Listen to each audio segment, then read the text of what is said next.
थोड़े ही शब्दों में गागर में सागर को समाविष्ट करने वाली सक्षमता की प्रतिमूर्ति पूज्य प्रज्ञा भारती जी महाराज ने अपने अल्प शब्दों के साथ में हमें आविर्भूत किया, गदगद किया।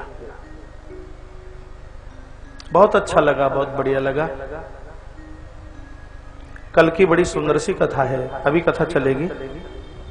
कल आते ही आते भगवान सालग्राम प्रभु की महानता और कल की ही कथा में भगवान शंकर के 112 अवतारों की कथा है। कल आने से चूकना मत। अभी तक आपने भगवान नारायण के 24 अवतारों की कथा सुनी है श्रीमद् भागवत राम कथा के माध्यम से। बहुत कम लोग आपके बीच में ऐसे होंगे जिनको पता हो कि भोलेनाथ के 112 अवतार हुए। नंदीश्वर भी उन 112 अवतारों में से एक अवतार है। इतनी सुंदर कथा कल की होगी, आप ये कहोगे कि सही में हाथ में कुछ लग गया है। जो बातें हमने कभी आज तक नहीं सुनी वो सब हमें श्री शिव महापुराण में सुनने के लिए मिलता है। यदि आपके घर में ग्रंथ रखा हो तो ग्रंथों का एक बार अवलोकन करके घर से आइए, फिर ये कथा कंठ उतरेगी, गले उतरेगी, बहुत आनंद आएगा। 5-7 मिनट में आपकी ओर ले लूं। हाँ,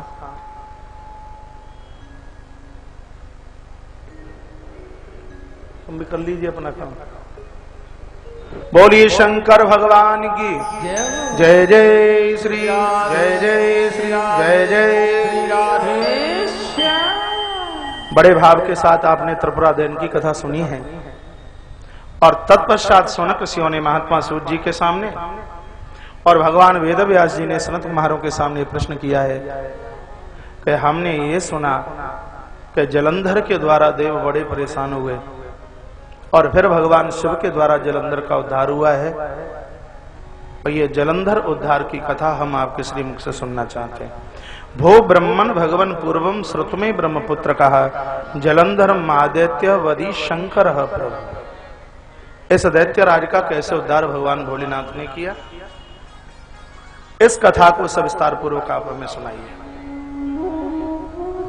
कहा एक दिन की बात, गुरुदेव बृहस्पति और देवराज इंद्र भोलेनाथ का दर्शन करने के लिए जा रहे थे। तो रास्ते में भगवान शंकर परीक्षा के तौर पर एक वृद्ध का रूप बना करके आ गए। एक रोगी से बनकर के रास्ते में बैठ गए। सो इंद्र ने चरण प्रहार जाके किया, घोड़े तुझे शर्म नहीं? तुम्हें ये नहीं पता देवराज इंद्र जा रहा है और तुमने रास्ता खाली ना किया? आयु, ऐश्वर्य, स्मृति, विवेक सब उस समय लुप्त हो जाता है जब हमारे द्वारा वृद्धों का अपमान होता है, बूढ़ों का अपमान होता है। आचार्य चाणक्य नीति कहती है वृद्धों का मान करने से, वृद्धों का सम्मान करने से यश बढ़ता है, वृद्धों का सम्मान करने से आयु बढ़ती है, वृद्धों का सम्मान करने से कुल परंपरा बढ़ती है, वृद्धों का सम्मान करने से संपत्ति बढ़ती है और वृद्धों का सम्मान करने से हमारी और आपकी अध्यात्म ऊर्जा भी बढ़ती है। इसलिए वृद्धों का मान सम्मान करना सीखें। जो ही भगवान शिव के ऊपर लातब प्रहार किया तो क्रोध के मारे भगवान शंकर उस वृद्ध में से प्रकट हो गए और कहा मार डालूंगा, अहंकारी अभिमानी, तो वृद्धों का अपमान करता है। थर थर देवराज इंद्र कांपने लगे। गुरुदेव बृहस्पति जी महाराज ने हाथ जोड़े, एकदा जीव शक्रहु च भक्त्या परिण्यामुनि। कहा भगवान गलती हो गई, लेकिन आप इंद्र को मार डालोगे तो अनर्थ हो जाएगा। बाबा आपका नाम एक आशुतोष है। आशु माने शीघ्र और तोष माने प्रसन्न हो जाना। यदि जल्दी से जल्दी प्रसन्न होने वाले हैं तो भोलेनाथ प्रभु आप ही तो हैं। यदि आपने इंद्र को मार डाला तो बदनामी आपकी हो जाएगी। इसको आप माफ कर दीजिए, क्षमा कर दीजिए। दुनिया में कोई ना बचा सके तो जीव को शरण कहां मिलेगी? गुरुजनों के शरणों में। गुरुदेव बृहस्पति गुरु जी हैं, इन्होंने चरणों में प्रार्थना की है। तब भोलेनाथ ने कहा मेरी आंख में क्रोध है, दुनिया जल करके राख हो जाएगी। अब आप बताइए मैं अपने क्रोध को कहां छोड़ूं? का समुद्र में जाकर के छोड़ दीजिए। तो भोलेनाथ ने उसी समय अपनी क्रोधाग्नि को समुद्र के बीच में डाला है और उसी समय समुद्र के मध्य में से एक वीर बालक प्रकट हो गया। सागर ने अपने थपेड़ों के साथ उसको तट पर छोड़ दिया। बालक रुदन कर रहा था, रो रहा था।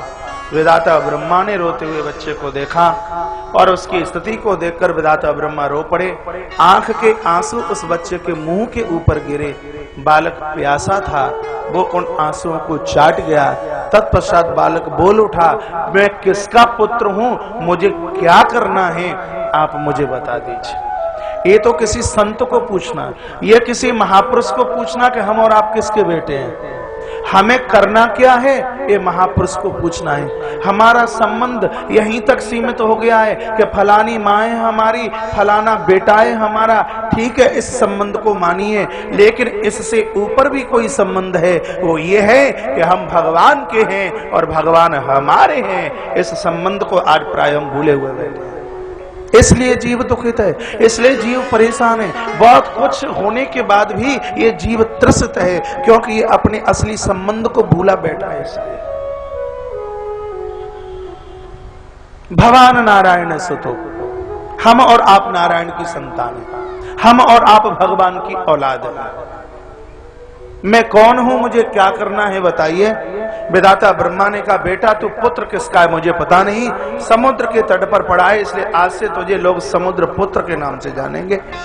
और मेरी आंख के आंसू को तूने स्वीकार किया, इसलिए पुत्र आज से लोग तुझे जलंधर के नाम से जानेंगे। तभी से भगवान शिव के इस पुत्र का नाम है जलंधर हुआ। शुक्राचार्य जी को गुरु के रूप में इसने स्वीकार किया और दैत्य कंपनी का एक बहुत बड़ा इसको राजा घोषित कर दिया गया है। इसको मालिक बना दिया गया। किसको? जलंधर को। शुक्राचार्य जी के कहने से इसने देवों का यजन किया, इंद्र की पूजा की। कई वर्षों के बाद इंद्र प्रकट हो गए। देवराज इंद्र ने कहा, अरे समुद्र पुत्र वरम ही वरदान मांगे, क्या चाहिए? कह दिया, हमें आपका आयुध वज्र चाहिए। देवराज इंद्र इसको अपना वज्र देके चले गए। तत्पश्चात इसने भगवान श्रीमन नारायण का जन्म किया। भगवान नारायण देव प्रकट हुए और कहा, बालक मांगिए तुम्हें क्या चाहिए? कहा, हमें आपका सुदर्शन चक्र चाहिए। सो भगवान नारायण इसको सुदर्शन चक्र देके चले गए। तत्पश्चात इसने भगवान शिव की आराधना की। भोलेनाथ प्रकट हुए और कहा, पुत्र मांगे क्या चाहिए? कहा, बाबा मुझे आपके त्रिशूल की आवश्यकता है। जलंधर ने तीनों देवों को निहत्था कर दिया। तीनों देवता अपने अपने आयुध हार करके चले गए और तत्पश्चात महाराज एक छत्र साम्राज्य जलंधर का। एक दिन की बात, शुक्राचार्य जी अपने साथ में एक ऐसे किसी वीर पुरुष को साथ लेके आए जिसका धड़ तो है लेकिन उसका सिर नहीं है। शुक्राचार्य जी का बंधन पूजन जलंधर ने किया, बैठने के लिए आसन दिया, चरणों में बैठ गया, चरणों तक लिया और कहा, गुरुदेव ऐसा व्यक्ति मैं पहली बार देख रहा हूं जिसकी देह के ऊपर मस्तिष्क नहीं है। ये कौन है? इसका मस्तिष्क कहां चला गया? तो शुक्राचार्य ने कहा, क्या बताएं, एक बार इस नारायण के छल के द्वारा तुम्हारे पिता समुद्र का मंथन किया गया और उस समुद्र में से अमृत निकला और उस अमृत को पीने के लिए बेचारा ये राहु उस अमृत को पीने के लिए गया। तू नारायण देवता ने देवताओं के स्वार्थ के लिए इसके मस्तिष्क का शिरच्छेदन कर दिया और 14 रत्नों का हरण कर लिया। बस शब्द सुनते ही जलंधर को इतना आक्रोश क्रोध आया, कहा, मेरे पिता का मंथन मर्दन करने वाला इस सृष्टि में कोई शांति से नहीं जी सकता। अपने सह्यक नाम के गढ़ को कहा कि उन देवताओं को जाकर के बोल दो। हो गया और तब भगवान भोलेनाथ ने कहा, बेटा तूने मेरे लिए एक बहुत बढ़िया कार्य किया, इतना त्याग समर्पण तेरा, अब तू मांग तुझे क्या चाहिए? तो ये बोलता है, बाबा एक क्षण के लिए भी मैं आपके चरणों से अलग नहीं रहना चाहता। आप मुझे अपने चरणों में जगह दे दीजिए, मैं सदैव आपके साथ रहूं। भगवान शिव गदगद हो गए। कहा, जा बेटा अब सदैव तेरा वास मेरे साथ में होगा, मेरे मंदिर में तेरा स्थान जरूर होगा और तेरा नाम होगा कीर्ति मुख। नाम लिख लीजिए। तेरा नाम होगा कीर्ति मुख। जो शिव के मंदिर में शंकर की पूजा करेंगे, यदि उन्होंने कीर्ति मुख का आवाहन और कीर्ति मुख का पूजन नहीं किया तो शंकर की पूजा का किंचित मात्र भी उसको पुण्य मिलने वाला नहीं है। इसलिए हमारे परम आचार्य विद्वान आचार्य लोग होते हैं तो शंकर जी के आवाहन के साथ में वो कीर्ति मुख का पूजन कराते हैं। भगवान शिव के द्वारा कीर्ति मुख को भगवान शिव के मंदिर में रहने के लिए स्थान प्राप्त हुआ। उसके तत्पश्चात देवताओं ने चढ़ाई चढ़ाई, समुद्र के तट पर जलंधर के साथ में घमासान युद्ध हुआ। स्थिति ये हुई कि युद्ध में देवता लोग पराजित हुए हैं। क्या हुआ है? ये देखिए बंद टेलीविजन पे देखिए,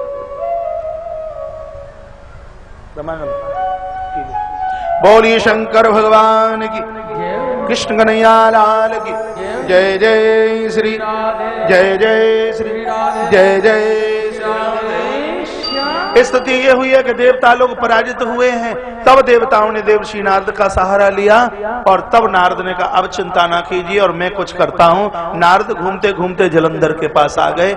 ऐसे एक नारद हैं जो दैत्य देवता दोनों पक्षों से मिले हुए हैं। नारद का जलंधर ने बहुत सम्मान किया। आइए कैसे आना हुआ? कहा मैं शंकर का खजाना देखने के लिए गया तो बहुत मुझे अच्छा लगा। लोगों ने कहा भोलेनाथ के पास में तो कुछ भी नहीं है जलंधर के सामने, तो हम तुम्हारा खजाना देखने के लिए चले आए, एक बार अपना खजाना दिखा दीजिए। जलंधर खुश हुआ। जलंधर ने अपना पूरा खजाना दिखाया और कहा बताइए जो शिव के पास में है वो मेरे पास है कि नहीं? कहा सब कुछ है लेकिन एक चीज की कमी है। काय की कमी है? शंकर जी के पास सुंदर गौरा है, पार्वती है, और वो तुम्हारे पास नहीं। और वो तुम्हारे पास में होती तो फिर तो कहना ही क्या था। बोलता है दूसरे की पत्नी को घरवाली बनाना ये तो हमारे दाएं बाएं हाथ का खेल है। बस ये ही इसके मृत्यु का कारण बना है। विवाह इसकी कालनेम की बेटी है तुलसी, वृंदा के साथ में इसका विवाह हुआ है। और इतनी धर्म लक्षणा पातिव्रता धर्म को निभाने वाली है कि इसके उस धर्म के द्वारा, पातिव्रत धर्म के द्वारा ये मरने में नहीं आता। जब माताओं के जीवन में ये धर्म होता है तो उसका परिवार दिन दूना और रात्रि चौगुने के रूप में उभरता है। बोलता है अभी गौरा को पत्नी बनाऊंगा। फिर एक दूत को जाकर के भेजा है और कहा दिया कि लंगोटी कमंडल वाले को बोल देना कि गौरा को सह सम्मान के साथ मेरे पास भेज करके चला जाए। भगवान शंकर ने युद्ध की चुनौती दी है। युद्ध करने के लिए गया। गौरी हरण लाल सहा, माता जगदम्बा के हरण की इसने कोशिश की है। पुराण में लिखा है लाखों वर्षों तक महाराज युद्ध होता रहा, लेकिन भगवान शंकर उस युद्ध में जालंधर को परास्त नहीं कर पाए। क्यों? क्योंकि जलंधर के पास में माता वृंदा की ताकत है। पता नहीं कौन बोल के चला गया तो पुरुष करेंगे, माताएं आधा बांट लेंगी, और माताएं करेंगी तो पुरुषों को नहीं मिलेगा। ऐसा नहीं है। माताएं जो करती हैं उसका पूरा का पूरा उस पुरुष वर्ग को मिलता है। सुदामा को कृष्ण की देहली तक पहुंचाने में सक्षमता माता सुशीला की है। मेघनाद को नीचे गिराने में सक्षमता किसकी है? माता उर्मिला की। इस वाक्य को कभी भूलना मत। माताओं पुरुषों के पास समय नहीं है भजन पूजा पाठ के लिए, बेचारे परेशान हैं। दुकान का शटर ऊपर से नीचे, नीचे से ऊपर करने से फुर्सत नहीं। आप कुछ करते रहिए, आप करोगे उसका पुण्य इनको मिलता रहेगा, उसका फल निश्चित रूप से इनको मिलता रहेगा। जलंधर इतने में भी मरने में नहीं आता। उन्हें लोग नारद के पास पहुंचे हैं। तब नारद ने नारायण को कहा ये काम आप ही कर सकते हैं, ये कार्य आपके द्वारा हो सकता है। इसके पास एक ऐसा कवच है, धर्ममयी कवच, उसका भेदन करना मुश्किल है। श्रीमन नारायण देव पहुंचे हैं और दान दक्षिणा में इसका कवच मांग लिया गया है। इसका कवच लेकर के आए और तत्पश्चात आज जलंधर वृंदा को कह के जा रहा है, कहा देवी मैं देवताओं के नाम की संज्ञा ही समाप्त कर दूंगा। युद्ध करने के लिए चला। इधर भगवान जलंधर का वेश बनाकर वृंदा को छलने के लिए घर चल करके आए हैं। और पुराणाकार ने लिखा कि जैसे ही छुआ है महाराज खबर आ गई वृंदा, और इधर भगवान ने वृंदा को छुआ और उधर भगवान ने त्रिशूल फेंक करके मारा। जलंधर धड़ाम से धरती पर गिरा। वृंदा की चूड़ियां टूट टूट के नीचे गिरी, मांग का सिंदूर समाप्त हो गया, विंदी नीचे गिर गई, बिछुआ टूट टूट करके नीचे गिरने लगे। वृंदा रो पड़ी और कहा, कौन हो तुम? भगवान अपने असली रूप में आए। वृंदा बहुत रोई है, बहुत रोई। तो भगवान को वृंदा ने श्राप भी दिया है और वृंदा अग्नि के साथ में पति के लिए भस्मीभूत हो गई। तब वहां भगवान शिव प्रकट हो गए हैं, भगवान शंकर प्रकट हो गए और वेदाता ब्रह्मा और माता लक्ष्मी, यहां लिखा है, और माता गौरा, इन्होंने उस भस्म में 3 प्रकार का बीजारोपण किया है। देखिए, समयाभाव, कथा तो बहुत ज्यादा है, इन सभी कथाओं का यहाँ विस्तार से वर्णन हो नहीं पा रहा है। कोशिश मैंने बहुत की है ज्यादा से ज्यादा कथा सुनाई जाए और उसमें संगीत का भी बहुत कम सहयोग लिया गया। लेकिन मैं पुनः इस बात के लिए निवेदन करूंगा, विस्तार से कथा तो श्री बालाघाट में ही सुनाई जाएगी और कथा में 1-2 बार तो मैं बोले ही देता हूं। और फिर भी मैं उसके लिए निवेदन करूंगा, इस विराट आयोजन में आप जरूर पधारें, देखने लायक है आयोजन। 11.25 करोड़ शिवलिंग, 5108 ब्राह्मणों के द्वारा नित्य 5100 ब्राह्मणों का दर्शन, 11.25 करोड़ पिंडियों का दर्शन, उनका पूजन और उनका विसर्जन। राम कथा और शिव महापुराण लिंग पुराण की कथा सुनने के लिए 10 फरवरी से 21 फरवरी समय याद में रखना। आइए एक क्षण के लिए वहीं उसी स्थान पर कि भस्म में 3 प्रकार के बीज डाले गए। ब्रह्मा ने बीजारोपण किया और तत्पश्चात माता लक्ष्मी और गौरा ने, तो वहां 3 वृक्ष तैयार हुए हैं। एक का नाम है मालती और प्रभु प्रेमी जनों गौरा के द्वारा जो, दूसरी का नाम है धात्री और तीसरी का नाम है गौरा के द्वारा जो बीजारोपण किया गया है, उस वृंदा की भस्म से साक्षात माता भगवती तुलसी का वृक्ष महाराज उदित हो गया है। भगवान शंकर ने वरदान दिया, देवी हमारा वरदान है कि भगवान श्रीमन नारायण तुम्हारे बिना एक क्षण के लिए भी नहीं रह सकते। आज की कथा को यहीं विराम दिया जाएगा। कल की कथा में आप शंखचूड़ के माध्यम से भगवान शालिग्राम और माता तुलसी के दिव्य व्याख्यान को श्रवण कर पाओगे। कल ही भगवान शंकर के 112 अवतारों की कथा। श्री शास्त्री जी माइक के ऊपर होंगे, कुछ औपचारिक सूचना और उसके बाद में अभी आप आरती देखिए। आप प्रवचन छूटा नहीं कि आप खड़े हो गए। कल भी मैंने आपको देखा, परसों भी मैंने आपको देखा, अभी आरती नहीं करा दी, दोबारा से मैं बोलना शुरू कर दूंगा। आपने नहीं सुना था कि कथा का फल आरती, और आरती का फल प्रसाद है। जब तक प्रसाद न मिल जाए तब तक आपको अपना आसन छोड़ना नहीं है। बोलिए वटेश्वरनाथ भगवान की। ओम नमो देव्यै महादेव्यै शिवायै सुदतं नमः। नमः प्रगतिभद्रायै नियताः प्रणता स्वदाम् शरणागत दीनात्रः परित्राणाय परायणे सर्वस्याति हरे देवी नारायणी नमस्तुते। परम पूज्य महाराज श्री एवं परम वंदनीय बहन श्री प्रज्ञा भारती जी, जिनके श्री मुख से विलक्षण प्रवचन बहन जी के द्वारा आप सुन रहे थे, मेरे बहुत ही नजदीक हैं। मैं उनका विशेष अभिवादन और स्वागत करता हूं मंच के माध्यम से।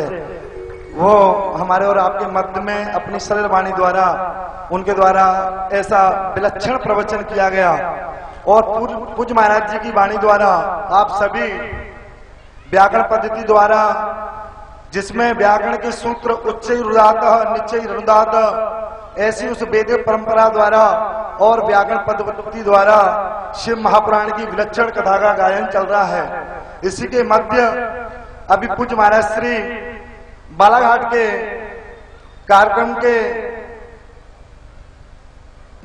कार्यक्रम के बारे में पूज्य महाराज श्री ने प्रकाश डाला। उसके बारे में मैं आपको विशेष सूचना देना चाह रहा हूं, कृपया ध्यान दें। परमहंस परव्राज का आचार्य जूना पीठाधीश्वर अनंत श्री विभूषित आचार्य महामंडलेश्वर पूज्य गुरुदेव स्वामी श्री अवधेशानंद गिरी जी महाराज जी की पावन सानिध्यता में 11.25 करोड़ पार्थिव शिवलिंग रुद्र मायक, ये 10 फरवरी से लेके 21 फरवरी तक बालाघाट में होने के लिए जा रहा है और इस कार्यक्रम का भी सीधा प्रसारण संस्कार चैनल के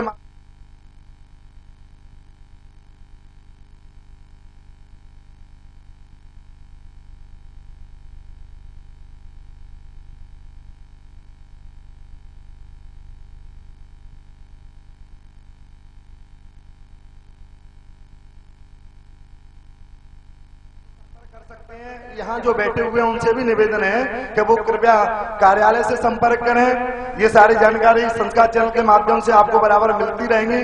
पूज्य महाराज श्री के अभी कई कार्यक्रम चैनल के माध्यम से आगे आ रहे हैं। इस कार्यक्रम की मुख्य विशेषता चारों जगतगुरु शंकराचार्यों का पदार्पण होगा, तो आप निश्चित रूप से उस कार्यक्रम में पधारेंगे। कुछ विशेष सूचनाएं उनके लिए मैं कमलेश पंचोली जी का आह्वान करूंगा, वो कृपया मंच की तरफ आए, जिसके बाद में कृपया आरती कराई जाए। कल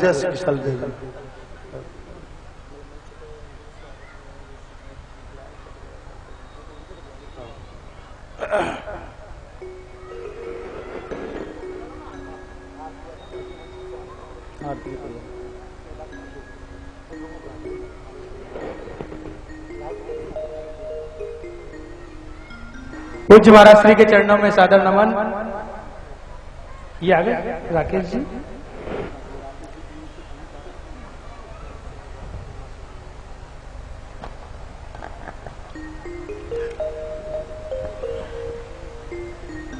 डॉक्टर उमाशंकर जी, रामदास जी स्वर्णकार, जो रामपुरा जिला जालौन से हमारे बीच में, उनसे निवेदन करूंगा कि पूज्य महाराज श्री का आशीर्वाद लेने के लिए कृपया पधारें।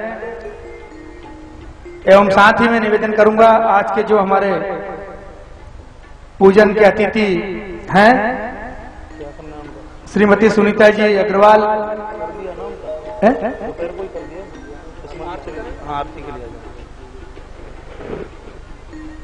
श्री राकेश जी शर्मा हैं ये टूला से, और शमशाबाद से आए हुए, कृपया इनसे भी निवेदन है पूज्य महाराज श्री से आशीर्वाद लेने के लिए पधारे। और श्री गजवीर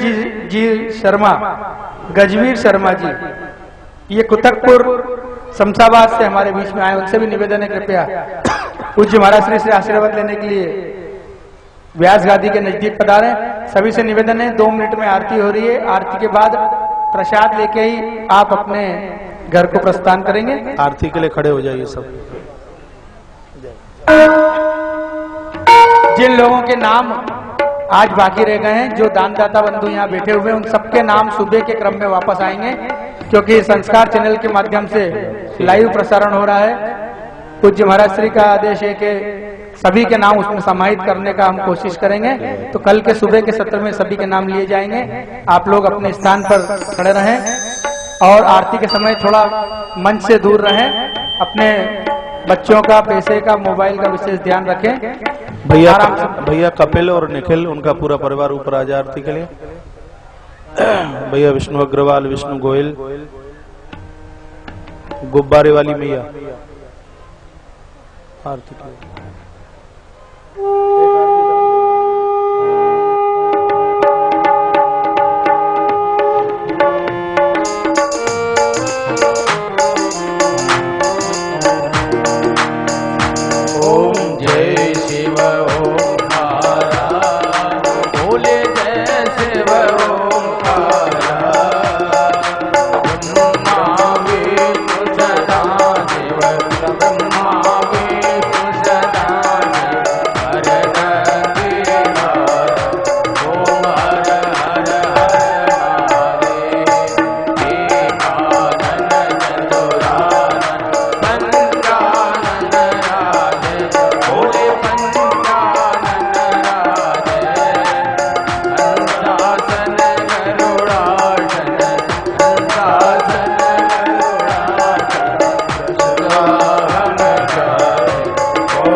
भगवान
नाना सुगंधि पुष्पाणि यथा कालो भवानी च पुष्पांजलि मया दत्त ग्रहण परमेश्वर मंत्र पुष्पांजलि समर्पयामि। बोली माँ के बिहारी लाल की, कृष्ण कन्हैया लाल की, राधा माधव सरकार की, शंकर भगवान की।